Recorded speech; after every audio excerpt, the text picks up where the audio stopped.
নারায়ণগঞ্জ সরকারি মহিলা কলেজের সায়েন্স বিজ্ঞান বিভাগের শিক্ষার্থীরা, আজকে আমি তোমাদের রসায়নের নবম ক্লাসটা নিচ্ছি। আমি তোমাদের অ্যালকিনের সংযোজন বিক্রিয়া পড়াচ্ছিলাম। এই অ্যালকিনের সংযোজন বিক্রিয়া পড়াতে গিয়ে আমি তোমাদের অপ্রতিসম অ্যালকিনের সাথে অপ্রতিসম বিকারকের সংযোজন বিক্রিয়া দেখিয়েছিলাম এবং সেই বিক্রিয়াটির একটি নাম ছিল, সেই বিক্রিয়াটির নাম ছিল মার্কোনিকভের সূত্র।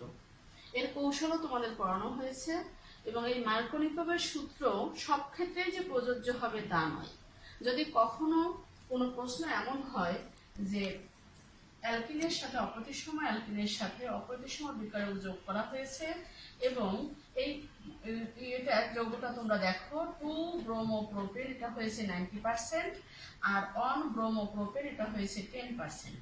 মার্কোনিকভের সূত্র অনুযায়ী ধনাত্মক অংশ বিকারকের যে কার্বনটির সাথে বেশি হাইড্রোজেন আছে তার সাথে যুক্ত হয়েছে, যে কার্বনটির সাথে কম সংখ্যক হাইড্রোজেন আছে তার সাথে বিকারকটির ঋণাত্মক অংশ যুক্ত হয়েছে। তাই এখানে 90% এবং এটা হয়েছে 1-ব্রোমোপ্রোপেন হয়েছে 10%। কিন্তু যদি এরকম প্রশ্ন হয় যে HBr যোগ করার পরে 2-ব্রোমোপ্রোপেন হয়েছে 1% আর 1-ব্রোমোপ্রোপেন হয়েছে 99%, তার মানে হলো সব ক্ষেত্রে যে মার্কোনিকভ সূত্র প্রযোজ্য হবে তা না। যদি এই বিক্রিয়াটির ক্ষেত্রে আমরা পারঅক্সাইড, জৈব পারঅক্সাইড কিংবা অজৈব পারঅক্সাইড ব্যবহার করি তাহলে এই বিক্রিয়াটির উৎপাদের পরিমাণ পাল্টে যায়, উল্টে যায়। অর্থাৎ 2-ব্রোমোপ্রোপেন হবে 1% এবং 1-ব্রোমোপ্রোপেন হবে 99%। এই যে বিক্রিয়াটি, তখন এই বিক্রিয়াটির নাম আর মার্কোনিকভের সূত্র হয় না, সেই বিক্রিয়াটির নাম হয়ে যায় বিপরীত মার্কোনিকভের সূত্র। অথবা এটাকে বলা হয় মার্কোনিকভ সূত্রের উপরে মার্কোনিকভের যে প্রোডাক্ট আছে সেই প্রোডাক্টের উপরে পারঅক্সাইডের ফলাফল।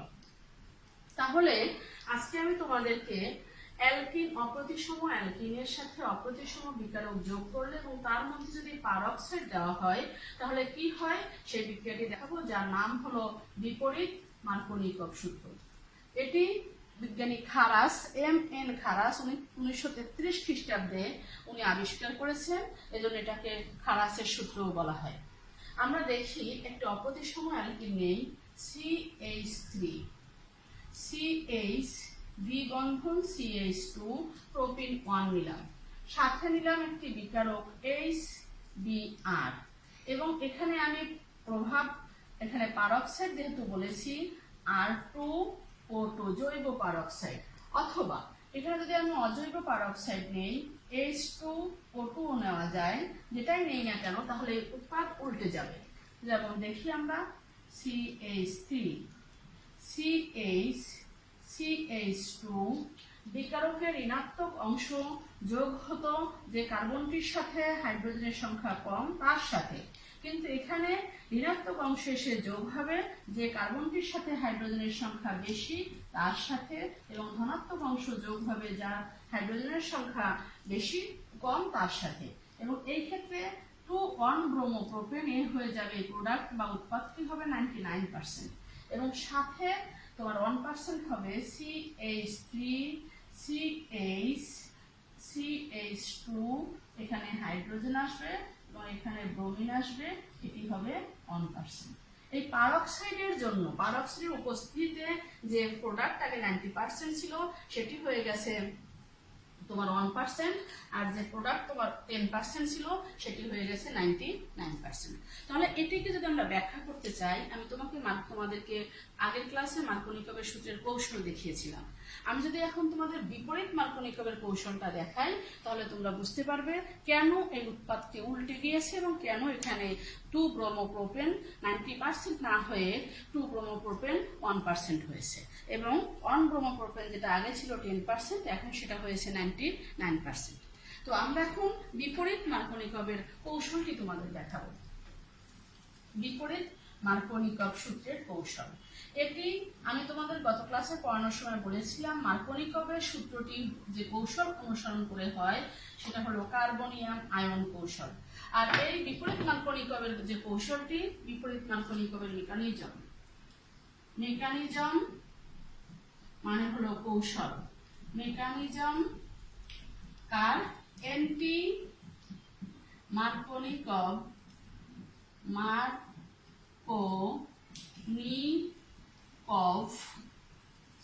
রুল। বিপরীত মার্গনিকক সূত্রের কৌশলটি আমি এখন তোমাদের দেখাচ্ছি। প্রথম ধাপ, ফার্স্ট স্টেপ। এখানে যেটা হয় সেটা হলো যে পারঅক্সাইড নেওয়া হয়। পারঅক্সাইডের গাঠনিক সংকেত আমরা যদি দেখি, এখানে অক্সিজেনের যোজনী থাকে, একক বন্ধনে আবদ্ধ থাকে, এবং এখানে যে গাঠনিক সংকেত আমরা দেখি ROOR। তাহলে এখানে তোমরা এই বন্ধনটি যদি সুষম বিভাজন হয়, অক্সিজেনের সুষম বিভাজনের ফলে যেটা তৈরি হয় RO, একটি ইলেকট্রন সহ অক্সিজেন আলাদা হয়ে যায়, OR আরেকটি ইলেকট্রন সহ অক্সিজেন OR আলাদা হয়ে যায়। তার মানে এখানে যে যৌগটি তৈরি হয় সেটার নাম হয় অ্যালকোক্সি ফ্রি রেডিক্যাল।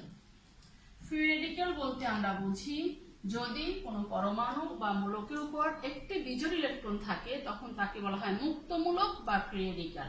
বন্ধনে আবদ্ধ দুটি ইলেকট্রন সুষম বিভাজনের ফলে অ্যালকোক্সি ফ্রি রেডিক্যাল তৈরি হয়েছে। দ্বিতীয় ধাপে, সেকেন্ড স্টেপ, দ্বিতীয় ধাপ, অ্যালকোক্সি ফ্রি রেডিক্যাল অসম্ভব সক্রিয়। সবসময় আমরা জানি যে মুক্তমূলক সমূহ থাকে বিজোড় ইলেকট্রন সম্বলিত, তাদের সক্রিয়তা অনেক বেশি থাকে এবং তারা যে অপ্রতিসম বিক্রিয়ক আছে তার সাথে বিক্রিয়া করে ফেলে RO।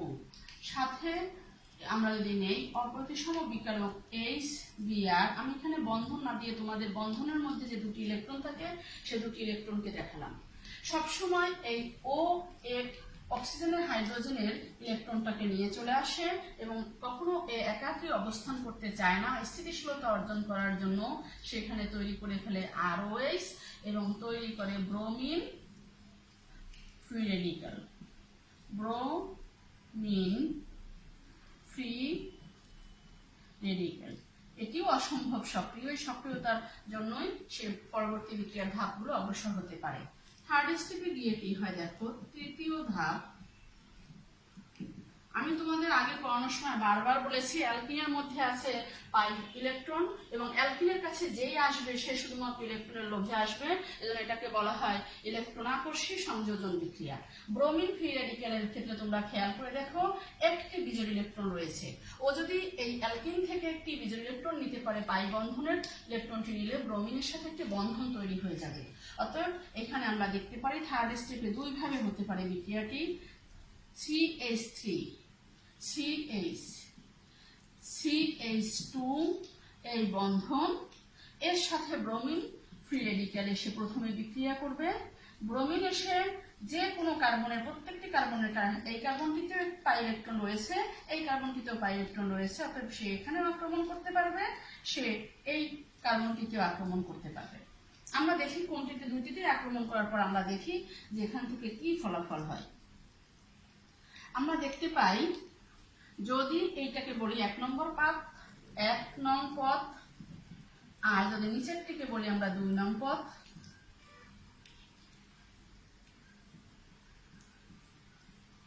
তাহলে যেটা হয় CH3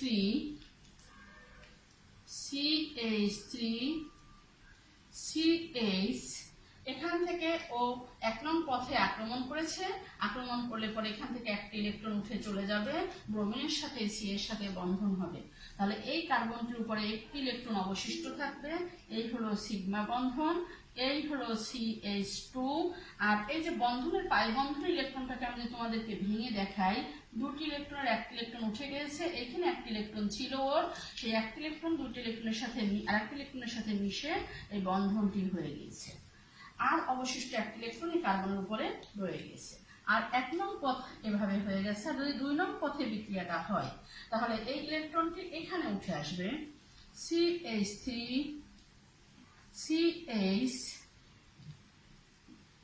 CH2 CH এর সাথে এসে ব্রোমিন যুক্ত হবে, CH এর সাথে ব্রোমিন যুক্ত হবে এবং এই একটা ইলেকট্রন এই কার্বনের উপরে রয়ে যাবে, এই সেই একটা ইলেকট্রন। এই যে কার্বনের সাথে একটি ইলেকট্রন রয়েছে এটিকে বলা হয় একটি মুক্ত মূলক। এবং খেয়াল করে দেখো তোমরা এই কার্বনটির সাথে যে একটি বিজোড় ইলেকট্রন রয়েছে সেই কার্বনটি অ্যানাদার দুটি কার্বনের সাথে যুক্ত, অতএব এটিকে বলা হয় 2 ডিগ্রি মুক্ত মূলক। মুক্তমূলক, আর এটিকে বলা হয় 1 ডিগ্রি মুক্তমূলক। 1 ডিগ্রি মুক্তমূলক। স্থায়িত্বের দিক থেকে যদি আমরা হিসাব করি, স্থায়িত্ব হিসাব করলে আমরা দেখি মুক্তমূলকের স্থায়িত্ব হলো 3 degree মুক্তমূলক,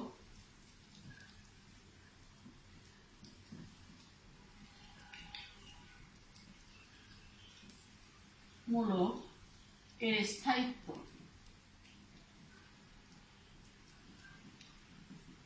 3 degree is greater than 2 degree is greater than 1 degree.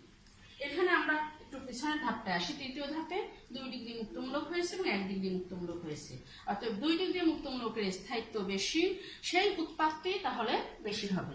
তাহলে তৃতীয় ধাপে আর একটা অংশ হয় যেটা, সেটা হলো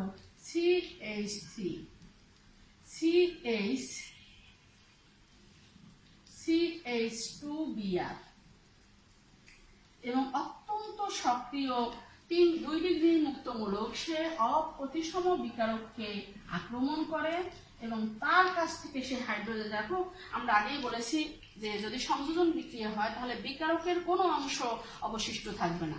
প্রথম থেকে আমাদের ব্রোমিন সে আক্রমণ করেছে, অর্থাৎ ব্রোমিন ব্যবহৃত হয়েছে, এবার আমাদের ন্যাচারালি হাইড্রোজেন এসে এখানে যুক্ত হবে।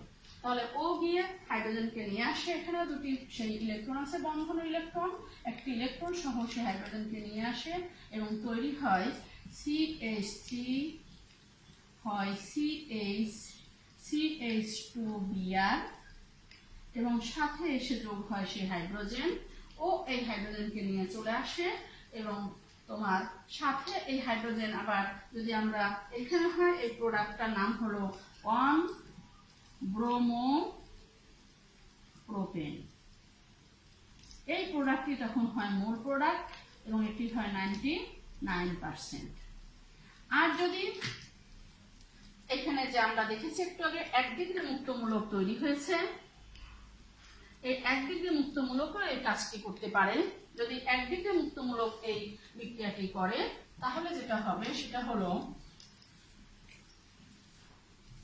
CH3, তৃতীয় ধাপের বাকি অংশ, তৃতীয় ধাপ, যার মধ্যে আমরা দেখি 1 ডিগ্রি মুক্তমূলক CH3, CH2, এখানে হলো সেই Br ও Br এর এই হাইড্রোজেনকে যদি নিয়ে এসে যৌগ গঠন করে তাহলে তার যেটা হবে সেটা হলো CH3, CH, Br এবং এখানে হবে CH3। এটা হবে 2 ব্রোমোপ্রোপেন। যেহেতু 2 ডিগ্রি মুক্তমূলকের স্থায়িত্ব বেশি, তার প্রোডাক্টের স্থায়িত্ব বেশি হবে এবং সেটি হবে 90%। 1 ডিগ্রি মুক্তমূলকের স্থায়িত্ব কম, অতএব তার প্রোডাক্ট হবে মাত্র 1%। অতএব আমরা দেখতে পেয়েছি যখন মার্কনিকমের সূত্র ছিল তখন সেখানে কার্বনিয়াম আয়ন তৈরি হয়েছে এবং 2 ডিগ্রি কার্বনিয়াম আয়ন ছিল, সেটা ছিল তার স্থায়িত্ব বেশি এবং ওটা প্রোডাক্ট ছিল তার 1 ব্রোমোপ্রোপেন, 2 ব্রোমোপ্রোপেন, যেটা ছিল মূল প্রোডাক্ট। আর আমরা বিপরীত মার্কনিকমের জন্য দেখেছি যে পারঅক্সাইড যখন থাকে তখন সেখানে মুক্তমূলক তৈরি হয় এবং মুক্তমূলকের প্রভাবের জন্য সেটা 1 ব্রোমোপ্রোপেনটা হয় মূল প্রোডাক্ট এবং 2 ব্রোমোপ্রোপেনটা হয় বাই প্রোডাক্ট বা সাইড প্রোডাক্ট। অতএব আমরা দেখতে পেয়েছি যে সব ক্ষেত্রেই যে মার্কনিকমের সূত্র প্রযোজ্য হবে তা না, কিছু কিছু ক্ষেত্রে প্রয়োজন অনুযায়ী আমরা বিপরীত মার্কনিকম সূত্র ব্যবহার করে থাকি, অথবা এই বিক্রিয়াটিকে আমরা বলি পারঅক্সাইড প্রভাব, মার্কনিকমের সূত্রের উপরে পারঅক্সাইড প্রভাব, অথবা এই বিক্রিয়াটির নির্দিষ্ট একটি নাম আছে, সেটাকে বলি খালাসের সূত্র। তো শিক্ষার্থীরা একটু খেয়াল করে দেখো, মার্কনিকমের সূত্র এবং বিপরীত মার্কনিকমের সূত্র দুটির তুলনামূলক প্রশ্ন স্টেমের মধ্যে আসে পরীক্ষায়। যখন এটা আসবে তখন আমাদের বুঝতে হবে যে কোন কৌশল অবলম্বন করলে কোন উৎপাদটা বেশি হবে, তখন আমরা সেই অনুযায়ী সেই কৌশলটা, যদি পারঅক্সাইড ব্যবহার করা হয় পারঅক্সাইড ব্যবহার করব, যদি না দরকার হয় তাহলে মার্কনিকমের সূত্র অনুযায়ী আমরা বিক্রিয়াটা করব। এই হলো আমাদের অপ্রতিসম বিক্রিয়কের সাথে অপ্রতিসম বিকারকের সংযোজন বিক্রিয়া। আমাদের আজকে তাহলে অ্যালকিনের সংযোজন বিক্রিয়া শেষ হলো। তোমাদের একটু জানার জন্য বলে দিচ্ছি, বিপরীত মার্কনিকভের সূত্রটি শুধুমাত্র HBr যে অপ্রতিসম বিকারকটি ব্যবহৃত হয় সেটা শুধুমাত্র HBr এর ক্ষেত্রে প্রযোজ্য হয়, হাইড্রোব্রোমিক অ্যাসিড এর ক্ষেত্রে প্রযোজ্য হয়, HCl এবং HI হাইড্রোআয়োডিক অ্যাসিড বা হাইড্রোক্লোরিক অ্যাসিডের ক্ষেত্রে এই অপ্রতিসম বিকারকটির ক্ষেত্রে বিক্রিয়াটি প্রযোজ্য নয়। শুধুমাত্র বিপরীত মার্কনিকভের সূত্র HBr এর ক্ষেত্রে প্রযোজ্য। আমরা তোমাদের গত ক্লাসে আমি যখন পড়িয়েছি তখন মার্কনিকভের সূত্রের আমি hypochlorous acid, sulphuric acid, HBr এর সংযোজন দেখিয়েছি। আর বিপরীত মার্কনিকভের অ্যাসিডের ক্ষেত্রে ওই বিপরীত মার্কনিকভ সূত্রের ক্ষেত্রে ওই সমস্ত বিকারক প্রযোজ্য হবে না, শুধু HBrটা প্রযোজ্য হবে। তো তোমরা এই পর্যন্ত আজকে আমাদের তাহলে থাকুক। আমরা আগামী ক্লাসে ইনশাআল্লাহ আমরা ওজনীকরণ বিক্রিয়া, ওজোনোলাইসিস পড়ব। তো তোমরা ভালো থাকো। আসসালামু আলাইকুম।